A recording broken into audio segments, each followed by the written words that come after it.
তুমি নষ্ট হইও না, তুমি বরবাদ হইও না, চরিত্রহীন হইও না ভাইয়া। কষ্ট পাইবা, শেষ পর্যন্ত তুমি একলাই থাকবা। এই বন্ধুরা কেউ থাকবে না, এই মোবাইল কেউ থাকবে না, এই ফেসবুক, এই ইউটিউব এগুলো থাকবে না দোস্ত।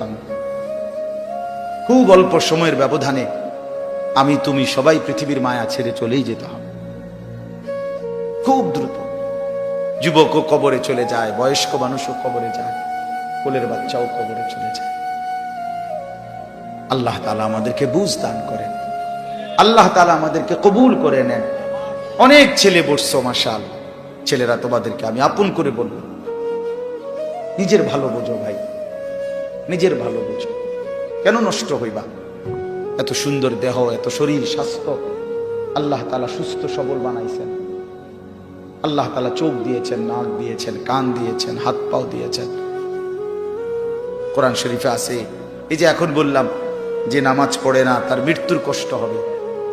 কোরআন শরীফে আছে, আল্লাহ তাআলা বলছেন ওয়াইলুন ইয়াউমাইযিল লিল মুকাদ্দিবিন, সমস্ত মিথ্যাবাদী নাফরমান পাপীর জন্য সেদিন জাহান্নামের আযাব। যদি বলি কেন, তো আল্লাহ বলেন ওয়াইদা কিলা লাহুম রকাউ লা ইয়ারকাউন, ওদেরকে যখনই বলা হতো নামাজ পড়তে, ওরা নামাজ পড়তো না।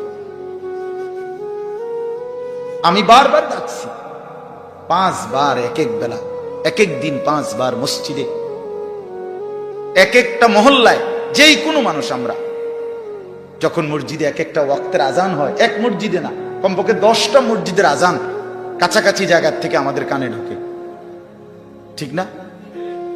তাহলে 10টা মসজিদে যদি 4টা করে হরন থাকে, তাহলে 40টা হরন দিয়া আপনার কানে আজান পৌঁছাইলো। তুমি বেঈমান, একটা সেজদা দিলা না। তুমি কেমন মানুষের বাচ্চা? তুমি কোন মার ঘরে জন্ম নিছ? তোরে মুসলমান বলে কোন জানোয়ারে বেটা? তুই কিসের মুসলমান বেটা? কিসের মানুষ বেটা? কোন মানুষ তুমি বেটা?